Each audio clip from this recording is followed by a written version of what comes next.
News coverage goes hand in hand with the approach that's taken by the Biden administration's press secretary, Jen Psaki. So here she is answering questions from her Twitter following. Feline updates would be greatly appreciated. I'm also wondering about the cat because the cat is going to dominate the internet whenever the cat is announced and wherever that cat is found. President Biden is a big ice cream fan. So does that giant freezer full of ice cream really exist? I have not found it, and I have worked here before. When I was in Wilmington before the president was inaugurated, I did ask him for my 4-year-old niece, Soraya, who was very curious about what his favorite ice cream was, and his favorite ice cream was chocolate chip. So that is my update for all of you on that, but I have not found the freezer yet. Amid an ongoing global pandemic and a massive policy shift, the hot topics of discussion are White House pets and the president's favorite ice cream flavor. Joining us now to expand on this issue more broadly is Erin Elmore. She's the executive director of USA Strong, a contributor at Turning Point USA, and a columnist at townhall.com. So Erin, when we look at the Biden administration coverage that we've seen over the past 5 days, I'll focus on just him being in the White House because I think the media very much so gave him a pass on the campaign trail. But what do you make of the media coverage so far in the first 5 days of his administration? I think it's actually even lighter and even less than when he was on the campaign trail, to be honest. I don't know if you saw the clip of Al Roker during the inauguration being like, "Hey, Joe," and they did a fist bump and Al was like fangirling. He's like, "There it is. I can go home now. My life is complete." Now everyone is just so happy, and now he's pop-up president, and it's really sad because there's absolutely no news being covered by the legacy media. It's just ice cream and dogs, and everybody's outfits are so avant-garde. I mean, it sounds made up. It really does. I mean, it's so like over the top when it comes to ice cream flavors and dogs. You're exactly right. I thought that maybe the media would try to pivot a little bit because I know that they do have to keep ratings up, keep people tuning in, things of that nature. And it seems like right now CNN, for example, is having an uptick in viewership because of the Biden presidency. But it won't last long, I don't think. I don't imagine people will be tuning in for this type of content. But do you think that over the next 4 years that the media will have to pivot, maybe start focusing on different issues as well?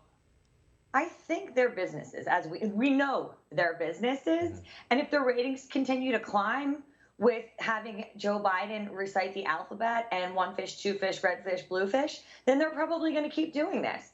But I do think at some point there will be things that happen, whether it's going to be on immigration or the Keystone Pipeline, things that, or Title IX, when all of these biological boys competing with young girls and taking their scholarships. These are issues that affect suburban voters and really hit you where it hurts, whether it's your pocketbook or your schooling, things that really matter to families. I think that they're going to want to see those issues being covered as opposed to all of the fluff pieces.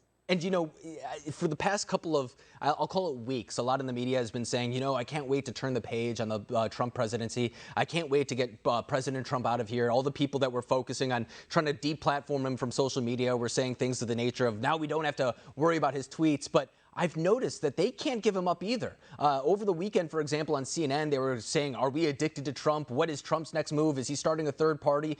Are they holding on to him still, trying to keep up their ratings in a way that perhaps they didn't suspect that he would be the lifeline for them once again? I think they didn't have the long play, which they never really do. And the long play is you need Trump to generate those ratings. And for the legacy media, he is that villain. They need him. But don't you worry, they're going to try him in the Senate here and do an impeachment trial. And I think that's going to massively backfire, but that's a whole separate conversation. Trump's not going anywhere. They can't just be happy that they won. They have the House, they have the Senate, they have the White House. They're starting all of these leftist policies that are going to hurt American people. Why aren't they happy? Why are they still coming after Trump? Why are they still so miserable? What is it going to take to make the left happy? That's what I ask myself every single day, and I don't know what it is. Is it the demise of America? Perhaps. Yeah, well, I mean, I think that we know the answer deep down. I think they understand that division makes ratings. Getting people angry, for example, makes ratings as well. It's what Roger Ailes himself said to his credit. And look at what Fox News did. He built an empire out of that. But I think they're trying to replicate that in the same way. And I think that they don't necessarily know how to do it because I think that you mentioned all the things that Joe Biden has done so far, such as the XL pipeline, such as, for example, the Remain in Mexico things. I think that they don't want to cover that because you're exactly right. People in the suburbs and maybe independent voters voters aren't on board with those policy points. So when we look ahead to the next 4 years, do you suspect that a lot of reporting will be almost type of, we saw it in the Trump administration, for example, leaks, but against the Trump administration? Do you think it's going to be the other way around, leaks from the Biden department that are very favorable of the Biden team? I don't think there will have to be any leaks. The media, whether it's the mainstream media or big tech and social media, they work hand in hand with the White House. Basically, they're doing the censorship because they're not a government and they're not bound by the First Amendment rights of free speech.